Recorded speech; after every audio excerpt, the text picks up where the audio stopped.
Assalamualaikum warahmatullahi wabarakatuh. Selamat pagi anak-anak soleh dan soleha.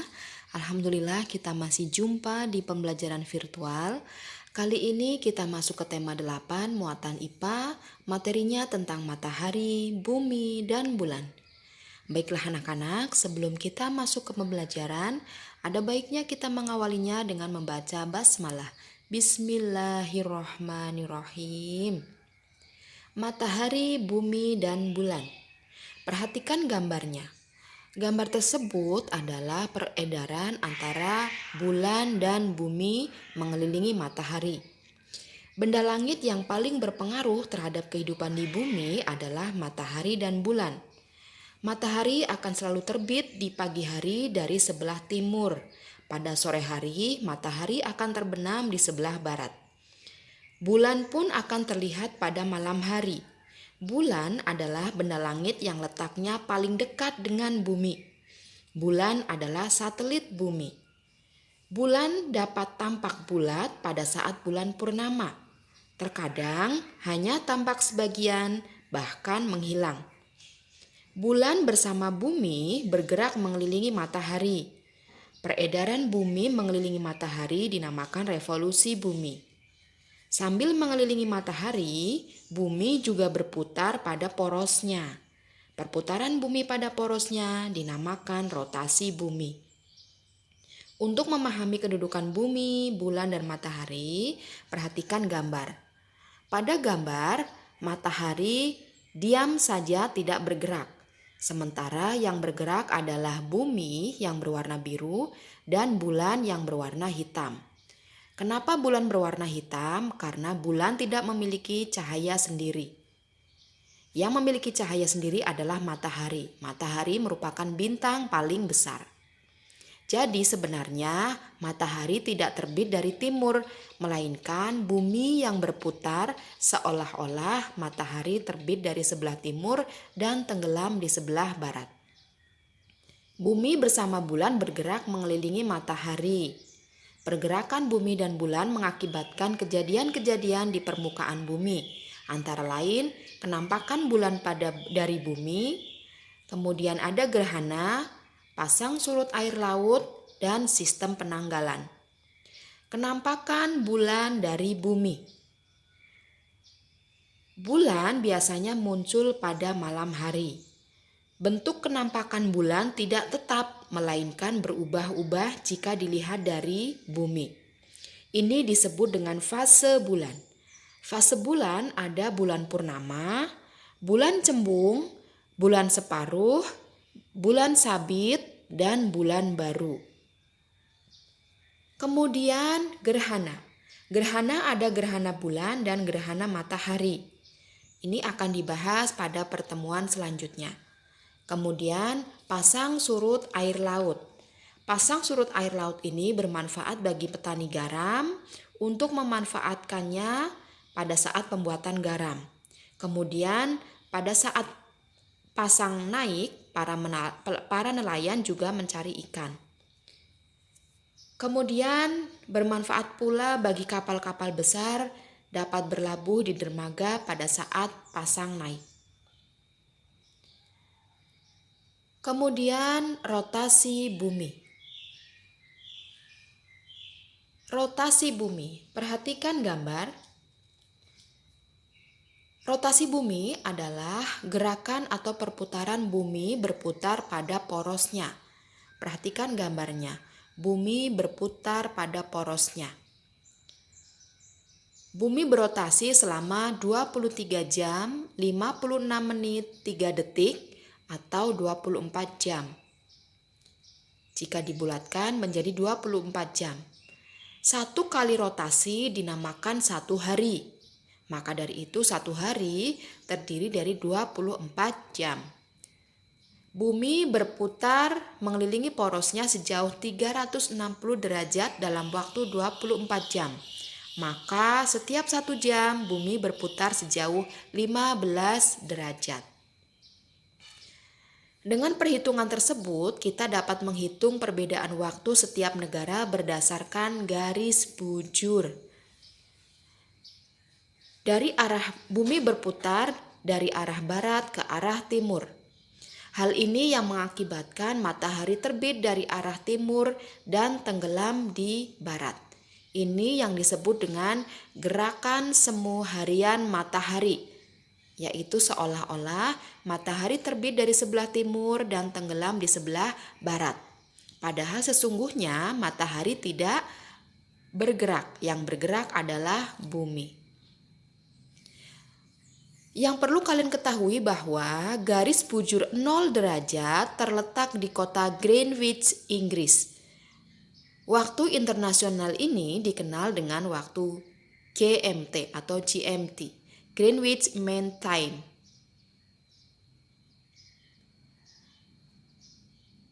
Apakah yang diakibatkan rotasi bumi? Rotasi bumi mengakibatkan yang pertama pergantian siang dan malam. Bagian bumi yang mendapat sinar matahari mengalami siang hari, sedangkan yang tidak mendapatkan sinar matahari dinamakan malam. Oleh karena bumi mengalami rotasi, maka permukaan bumi akan bergantian mendapatkan cahaya matahari sehingga terjadi pergantian siang dan malam. Kemudian akibat rotasi bumi yang kedua adalah perbedaan waktu di berbagai belahan dunia. Perbedaan waktu ini berdasarkan garis bujur. Setiap selisih 15 derajat terdapat selisih 1 jam. Indonesia terletak di antara 95 derajat bujur timur dan 141 derajat bujur timur. Sehingga panjang wilayah Indonesia adalah 46 derajat. Jika setiap jarak 15 derajat terdapat selisih waktu 1 jam, maka Indonesia memiliki 3 daerah waktu. Nah, 3 daerah waktu tersebut adalah waktu Indonesia Barat, waktu Indonesia Tengah, dan waktu Indonesia Timur. Akibat rotasi bumi yang ketiga adalah gerak semu harian matahari dari timur ke barat. Gerak semu harian matahari ini adalah gerakan matahari seolah-olah terbit dari sebelah timur menuju ke barat atau tenggelam di barat. Padahal sesungguhnya matahari tidak bergerak. Yang bergerak adalah bumi.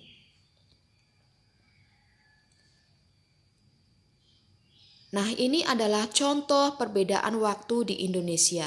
Perhatikan petanya. Pada peta tersebut terbagi menjadi 3 waktu, yaitu waktu Indonesia Barat, kemudian yang di tengah, waktu Indonesia Tengah, dan waktu Indonesia Timur. Pembagian waktu ini berdasarkan dari garis bujur. Waktu Indonesia Barat meliputi daerah Sumatera, Jawa, dan sebagian Kalimantan. Maka daerah kita karena berada di Jawa Barat masuk ke wilayah waktu Indonesia Barat. Kemudian waktu Indonesia Tengah meliputi wilayah Sulawesi, Nusa Tenggara, dan sebagian Kalimantan. Sedangkan waktu Indonesia Timur meliputi wilayah Irian, Maluku, kemudian sebagian wilayah kepulauan yang berada di daerah timur. Perbedaan waktunya 1 jam, di mana waktu Indonesia Timur lebih cepat 1 jam dibanding waktu Indonesia Tengah. Kemudian waktu Indonesia Tengah lebih cepat 1 jam dibanding waktu Indonesia Barat. Kemudian perbedaan antara waktu Indonesia Barat dengan waktu Indonesia Timur 2 jam. Karena melewati waktu Indonesia Tengah. Contohnya, apabila di Jailolo, Maluku Utara pukul 7 pagi, maka di Mamuju, Sulawesi Barat menunjukkan pukul 6 pagi. Sedangkan di Batu Sangkar, Sumatera Barat baru pukul 5 pagi. Kenapa waktu Indonesia Tengah lebih cepat? Karena matahari muncul terlebih dahulu di waktu Indonesia Timur lebih cepat karena matahari muncul dari sebelah timur terlebih dahulu. Yang kedua, revolusi bumi. Perhatikan gambar. Selain berotasi, bumi juga bergerak mengelilingi matahari.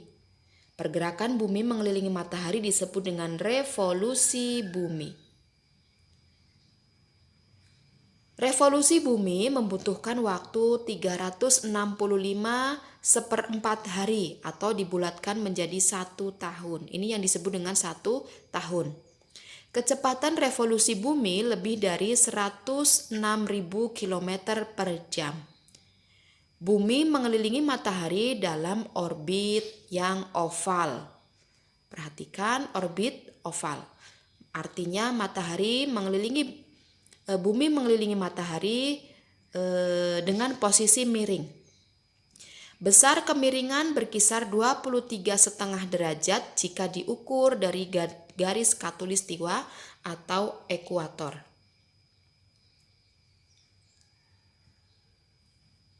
Perhatikan pada gambar, bumi bergerak mengelilingi matahari, sementara matahari tidak bergerak. Bumi bergerak mengelilingi matahari membutuhkan waktu 1 tahun. Sementara yang sebelumnya dijelaskan rotasi bumi berputar pada porosnya membutuhkan waktu 1 hari. Jadi revolusi bumi 1 tahun, rotasi bumi 1 hari. Kemudian apa akibatnya? Akibat revolusi bumi yang pertama, perbedaan musim di belahan utara dan selatan. Perbedaan musim di belahan bumi utara dan selatan. Tahun baru Masehi terjadi setiap tanggal 1 Januari. Pada saat tahun baru, belahan bumi utara misalnya negara Perancis sedang mengalami musim dingin sehingga turun salju. Kemudian Australia pada saat yang sama terletak di belahan bumi selatan.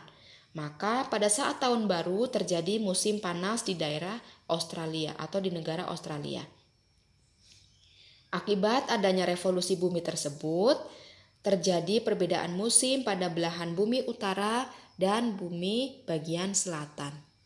Yang kedua adalah perbedaan lama waktu siang dan malam. Negara-negara yang berada di daerah khatulistiwa seperti Indonesia mendapatkan paparan sinar matahari yang sama sehingga lama waktu siang sama dengan lama waktu malam. Siang 12 jam, malam 12 jam. Tapi untuk negara di belahan bumi utara dan selatan akan mengalami perbedaan waktu yang tidak seimbang. Siang dapat lebih panjang dari malam atau malam dapat lebih panjang dari siang. Akibat yang ketiga adalah perubahan kedudukan matahari. Ini yang disebut dengan gerak semu tahunan matahari. Matahari tidak terbit dan tenggelam pada sisi yang sama untuk setiap tahunnya. Kadang-kadang matahari terbit agak ke arah utara, kadang-kadang juga bisa terbit dari arah agak ke selatan. Artinya terkadang bisa berpindah. Kemudian akibat yang keempat, revolusi bumi ini bisa dijadikan pedoman pembuatan kalender Masehi. Akibat yang kelima adalah gerhana bulan, serta akibat yang keenam adalah gerhana matahari. Gerhana bulan dan gerhana matahari akan kita bahas pada pertemuan selanjutnya. Ini adalah contoh pergantian musim setiap tahunnya akibat dari revolusi bumi. Perhatikan, pada tanggal 22 Desember adalah awal musim dingin. Kemudian 21 Maret awal musim semi. 21 Juni awal musim panas. 23 September awal musim gugur. Nah, berdasarkan gambar ini, maka bisa disimpulkan ada 4 musim. Tentunya di negara-negara tertentu ya. Untuk kawasan Asia Tenggara termasuk Indonesia ini tidak termasuk. Kemudian apa itu garis lintang dan garis bujur? Garis lintang dan garis bujur. Garis bujur adalah garis khayal membujur yang membelah bumi menjadi belahan barat dan belahan timur. Mana itu garis bujur? Garis bujur adalah yang ditunjukkan oleh tanda panah, yaitu membujur dari belahan utara ke selatan. Nah, ini membagi bumi menjadi belahan barat dan belahan timur. Jadi garis bujur itu adalah garis dari atas ke bawah, bisa dikatakan seperti itu, vertikal. Kemudian garis lintang adalah garis khayal horizontal yang melingkari bumi. Garis lintang digunakan sebagai pedoman untuk pembagian wilayah iklim. Manakah yang disebut dengan garis lintang? Garis lintang adalah yang ditunjukkan dengan tanda panah. Ini melintang horizontal, membagi wilayah utara dan selatan. Ini yang menentukan pembagian wilayah iklim. Nah, itu perbedaan garis bujur dan garis lintang. Apabila kalian mempunyai peta, maka silakan bisa dilihat mana yang disebut garis bujur dan mana yang disebut dengan garis lintang. Di situ ada angka-angkanya, maka kalian nanti bisa melihat Indonesia berada di bujur berapa dan di lintang berapa. Itulah tadi materi tentang pergerakan matahari, bumi, dan bulan, khususnya rotasi bumi dan revolusi bumi. Untuk tugas hari ini silakan pelajari tema 8 subtema 1, kemudian kerjakan buku tema halaman 7, halaman 42 dan 46. Kemudian setelah kalian mengerjakan silakan kirim jawabannya ke link Google Form yang nanti akan dikirim. Terima kasih untuk pembelajaran kali ini, mudah-mudahan kalian tetap semangat. Ingat, sebentar lagi kalian akan menempuh ujian, maka seriuslah dalam belajar. Terima kasih, mudah-mudahan bisa dipahami. Silahkan kalian bisa mencari informasi dari sumber-sumber lain. Assalamualaikum warahmatullahi wabarakatuh.